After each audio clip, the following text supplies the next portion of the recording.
This stay-at-home mom is packing boxes in Denver.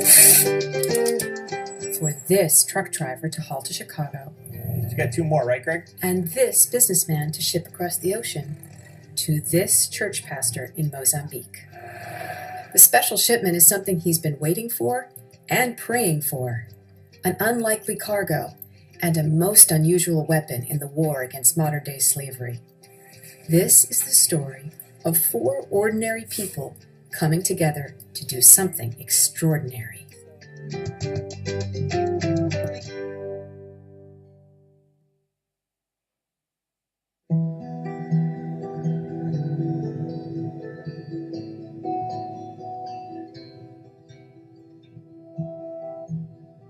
Travel books call Mozambique the land of prawns and prostitutes. What tourists aren't told is that many of the so-called prostitutes are children, bought and sold. This is Tashinha.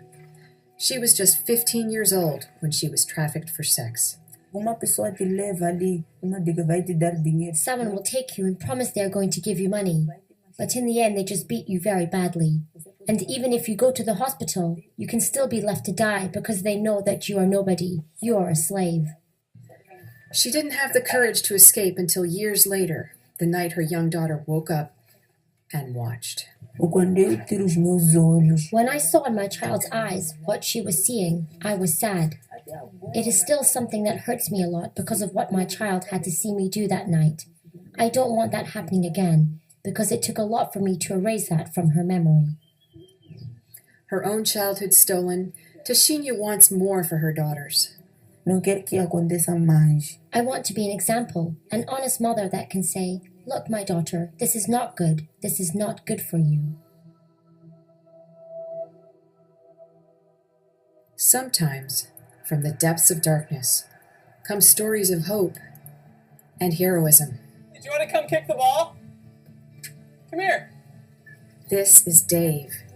He was living in the United States when he first heard about human trafficking. So often we find out about a problem in the world and, we see it on the news or, somebody tells us about it, we read it in a magazine and, makes us upset and we want to do something. And, but what do you do?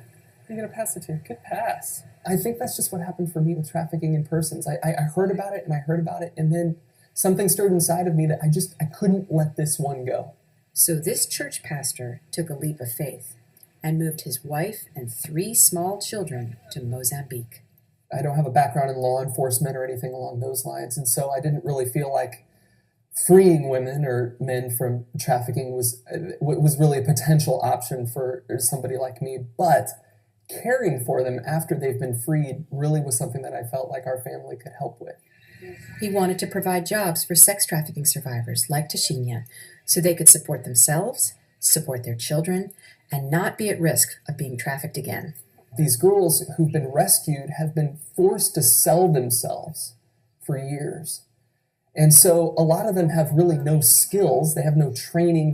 A lot of them were taken when they were little girls, and so they haven't had any schooling. And yet they're amazing salespeople. So Dave turned to the bustling markets of Maputo, where used clothing is big business. What if we have them sell an item where they would just be working with women? Since they've been taken advantage of by men for so many years, wouldn't it be great if they were in an environment that was a little bit safer, where they were just selling to other women? His solution was simple. They could sell bras, a luxury item that commands top dollar here. And Dave knew where he could get them. Cheap. We say in the United States, every woman has a graveyard in the back of her underwear drawer. Something that just doesn't mean anything to her anymore, that she, bought a bra that never fit right to begin with or that she never wears anymore. And somehow that can connect to a real person here. I'll pull up Skype. So he made a call to a friend back home in Denver, Colorado. Can you hear me? Okay. There you are. I can hear you. Hi. This is Kimba. That's a good snake. She's a stay-at-home mom and a member of Dave's old church. She likes to call herself an accidental abolitionist. Human trafficking and modern-day slavery was something that was not on my radar at all. When Dave approached me, it's like something clicked, and I knew that this was the thing that I'd been looking for. Here we go. Together, Kimba and Dave started Free the Girls. She would collect bras in the U.S. He would deliver them to sex trafficking survivors to sell in the markets of Mozambique. They began by creating a Facebook page to get people to donate bras. It was supposed to just be a little project. When we started out, we got really excited if it was 50 bras or 100 bras or 200 bras. The idea was to maybe have, a couple hundred, couple thousand bras every year that we could, work with a safe house here in town and help those women sell them. But the response was bigger than either of them expected. People just kept finding us through Facebook. It's really tangible, and I think that's why it's caught on so much, and I think that's why we've collected so many thousands of bras, and these women are just shipping us their bras from all over the country because it's something they can do. You don't have to have a lot of money. You don't have to write a check. All you have to do is reach into the back of your underwear drawer, take out some bras that you're not wearing, and send them to us. In just a few months, Kimba had more than 20,000 bras, but she didn't have the money to get them to Africa. And that's what the biggest challenge is getting the bras over there. So while boxes of bras were piling up in a storage unit in Denver, at the shelter in Maputo, the women were waiting. And waiting and waiting. For me, I felt almost like a little bit of a fraud. I know that they're coming. I know they are. But I needed the girls to trust me. Just wait just that little bit more. They really are coming. I promise that they are.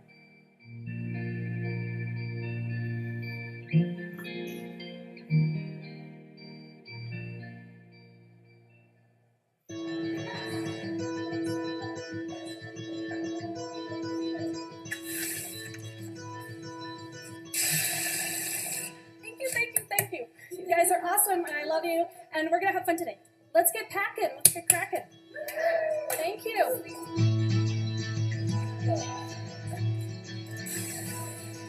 These are Kimba's volunteers. If there's tags on the bras, go ahead and leave them on because the new bras get a higher dollar when they sell them. They've been by her side from the start, counting and sorting and packing bras donated by thousands of women all over the United States.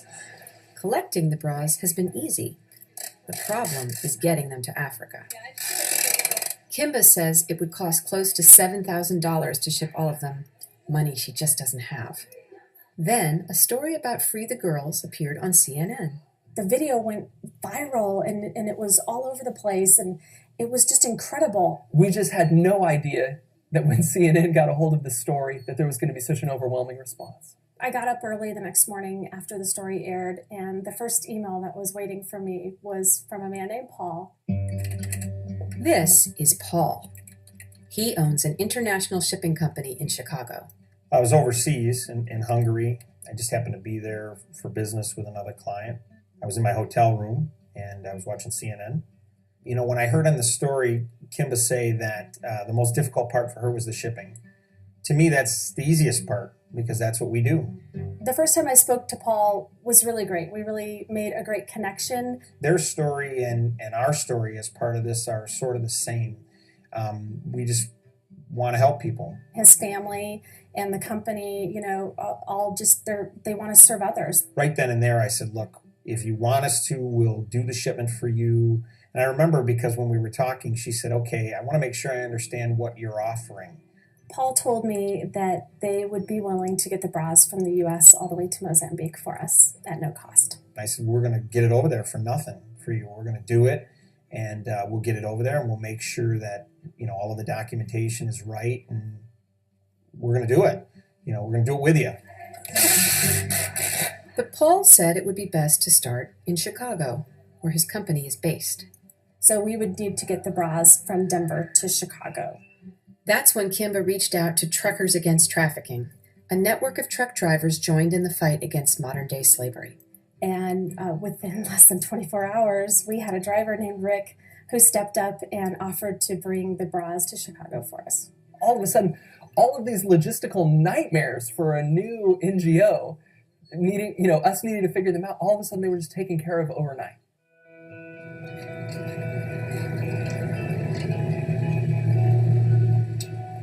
I'm going to grab my keys and I'll open that up. Kimba has been waiting for this day for a long time. I've been thinking a lot over the last week as I've been preparing to empty that unit and to send the bras on their way. I've just been so anxious, and we've waited such a long time to get these bras on their way to the girls. And I just am excited to see them on their way because I know the opportunity that it represents. And if you guys just want to get started loading. Her small team has a big task ahead of them. My volunteers are a godsend. They have to get the boxes from a storage unit to a loading dock where the truck driver will pick them up. We bought used moving boxes because we were trying to save money, but in the end, not so much of a savings. We had to repack some of the boxes because we found that the used boxes were not holding up very well. So there were a few blowouts, but I think they'll make it on their journey all the way to Mozambique. We'll see what happens. Hopefully Dave won't have exploding boxes of bras all over the dirt roads. When they realized the truck wasn't big enough, It's going to be close. they stuffed boxes wherever they could find space. Then we're totally psyched, ready. We've got bras in the box truck. We've got bras in my minivan. We've got bras in volunteers' cars. We've got bras with the camera crew. So anywhere we could stick a box, we stuck a box. But we got all of them loaded up, and we're ready to head to the loading dock. And then the box truck wouldn't start. I just kind of laughed. I mean, there was a little flash of panic, okay, well, I've got a truck coming on the other end, and we've got to get these boxes and get them palletized. But I knew we would make it work. We've got great volunteers and great people, and everybody has a real strong can-do spirit, so we were going to make it work. Yay! Next stop, the loading dock, where they'll load the boxes onto pallets. How much room do you need for the gate to come down? Stop. Oh, you hit it. I'm Kimba. Hi, Kimba. Hi. Nice to meet you. Thanks for helping us. Palleting and wrapping the boxes was a lot easier than I thought because we had some great partners from Sport Haley, a company that stepped up and donated us some warehouse space and their loading dock. And so thankfully they had people that knew what they were doing. Did you figure out how many bras? We have 28,400 here in Denver. 400 here in Denver. Seriously. Yeah, 28,400 in Denver, and then we have another close to 6,000 in Tennessee that that's right, somebody's going to drive to Tennessee. Chicago for us. So they're all going to meet up. They're all going to meet up, and we'll have over 34,000 that are going Goodness, I into didn't know you had Mozambique. 34,000. I didn't either. Oh my gosh. That's so awesome. So is that seriously like a smiley face bra? That's hilarious. And wings. It is. Look at that. Look at it. It's like a little. Just saying a little hi. How are you? Have a happy That's birthday. the first thing they say. Soon, Kimba will meet Rick.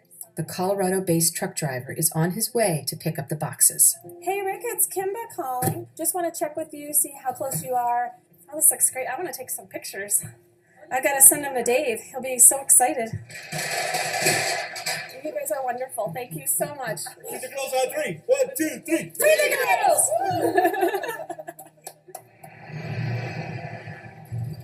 Wow, that's a big truck. This is Rick, the truck driver coming to the rescue. Kimba couldn't wait to meet him. Hi, guys. I'm Kimba. When Rick stepped out of the cab, I just wanted to run up and hug him. Nice to meet you. Thank you so much. I really appreciate this. Hi. And it was a little awkward. I shook his hand, and then I just kind of grabbed for him. But I'm just that kind of a person, and I hug people, and I just was so full of appreciation and love for him, even though I don't know him, because I just felt like I do know him, because we have something that we share in common. Today was the first time I got to actually see her face to face, what we've been talking about and seeing the type of person she is. In just the short time that I've known him, I've been able to see his heart, and he's just such a lovely, wonderful, genuine man, and I'm just touched that somebody would be that generous and that would care that much about the cause, that they would go out of their way to make this happen for us. We got 6 pallets in? 6 pallets, yeah. Does that look okay? Not too tall? No, it's fine. Rick and his business partner Mike are on their way to the East Coast with a load of milk. They have just enough room in the back of the truck for the bras, which they'll drop off in Chicago along the way. It's so weird to see him finally be loaded up on a truck. When Rick got the call from Truckers Against Trafficking, he says he jumped at the chance to help. And I think it's really cool. I mean, I want to help these kids out. If everybody does their part, I think Kimba's a wonderful person for what she's doing. And my hat goes off to her for, for doing this.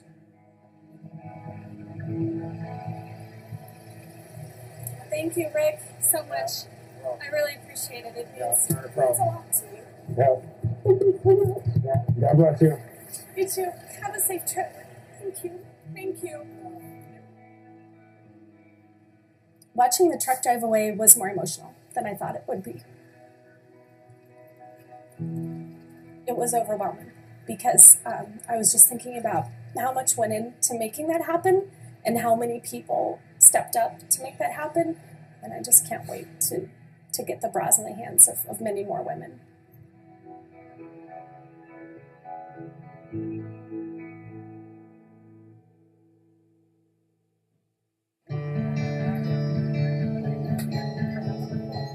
The bras are finally on their way. Dave can't wait to deliver the good news to the women at Project Purpose, a recovery center for sex trafficking survivors. I think Free the Girls came along at a perfect time. This is Katie. She runs Project Purpose. She rescues girls from sex slavery, feeds them, clothes them, shelters them, rehabilitates them. And now she works with Dave to provide jobs for them, selling bras. I think it really just sparks such hope. Like, you know what? We can do this. This is something we can do. This is Ophelia. She was just 12 years old when she was trafficked for sex. She's free now and excited about her future. She was one of a few women from Project Purpose who tested the bra selling program ahead of time. She was shocked by how well it worked. Women are better at selling bras than men because women know bras and their sizes, and we use them. What I thought was going to happen is that the girls, if we were lucky, might be able to sell 1 or 2 or 3 bras every day, which would get them about minimum wage.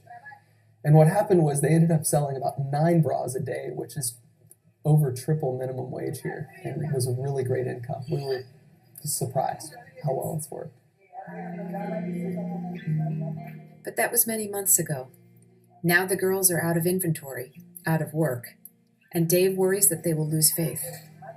This new opportunity and this new life, this new potential of this new business for them that they got a taste of, they've just been waiting for that to happen. And for me, it's been a real challenge to watch over the last several months.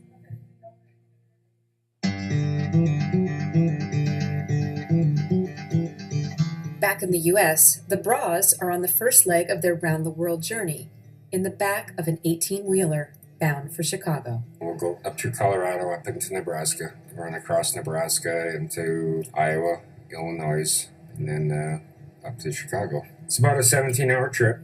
You need a cup of coffee. Rick says he's looking forward to meeting Paul. Well, I think it's great that he's going to ship this stuff over there because it's not cheap to ship stuff. It'll be kind of exciting to meet him too because he's obviously got the same vision that, all the rest of us have. Arriving at destination on right. Hey, buddy. I'm Paul. Nice to meet you. It was neat to talk to the guys who brought it, the Truckers Against Trafficking guys, and they brought it, here for free. It's really a neat organization. They educate trucking companies and drivers to recognize human trafficking all over the United States. I was really struck by just how widespread, I guess, human trafficking is in the United States. Maybe I'm naive, but I didn't realize that this was going on as much as it is. We made great time. Glad we got here. Yeah, made terrific time. Great. And drivers looked a little tired. There were 2 of them, and they got here overnight, which is pretty fast from Denver. They were actually hauling milk to Pennsylvania, and they put it on the truck with that. So it was a refrigerated truck. So when we took the pallets off of the truck, our warehouse manager had to put a jacket on because the truck was a little cold, but didn't harm the bras at all, so that was okay. Basically, once we had gotten it all out, they were on their way. Just regular people throughout the course of their workday, kind of making a difference. A few days later, the boxes were loaded into a shipping container for the next leg of their journey. Off to Africa. With a few stops in between, by train to New Jersey, by boat to France, then Indonesia, and finally to Mozambique.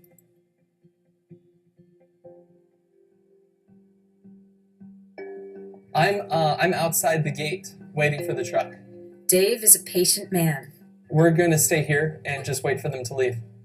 But he's been waiting all day, and his patience is wearing thin. Okay, if you can get an update, that would be very helpful. The cargo ship carrying the bras arrived a few days ago. Yeah, the container's still not released.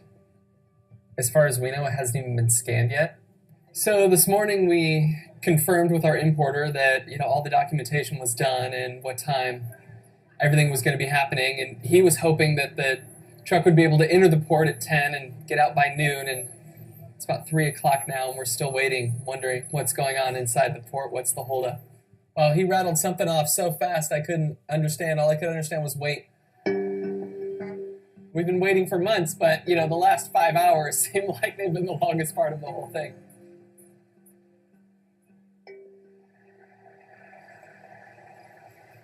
That's him. Oh, finally.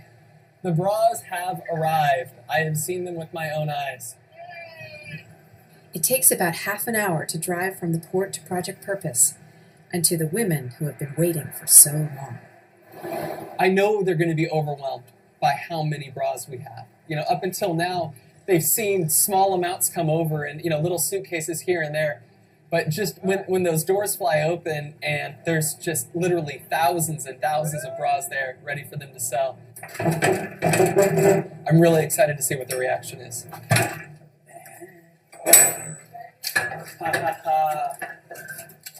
Look at that. It's pretty amazing to see just how many 30,000 bras really are. This is incredible to have them here. And I'm a little overwhelmed thinking about how long it's going to take for the girls to sell this, but this is really fun. This is a good moment.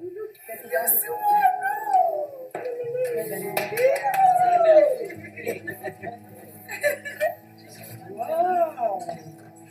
That's good. When we opened up one of the boxes and they were going through it, just the smiles and the laughter is so rare for a lot of these girls. To see those moments is always really precious. In assembly line fashion, the girls empty the truck of its precious cargo. It doesn't take long. They're eager to get the bras unloaded. Eager also to build their business and plan for their future. That they didn't do before. It was like the future was something they didn't expect would happen, and they can dream again. I will be able to sell the bras and give my kids things I couldn't before. With the bras, I'll be able to make my dreams come true. Even if we only sell a small amount, for me it's happiness because it buys bread and sugar and I don't have to think about my old life anymore. A girl that's had a terrible past, been put through hell. And yet now that can give her a real job, that gives her real income that can provide for herself, for her family, and a whole new life. It's something worth waking up for. As soon as you see the face of someone you're helping and as soon as you hear that story, it makes everything worth it. This is a story about ordinary people doing something extraordinary and proving anyone can make a difference. People who take the time out of their day and out of their lives to step up and to help and to take action and do something. And that's just so incredible to see.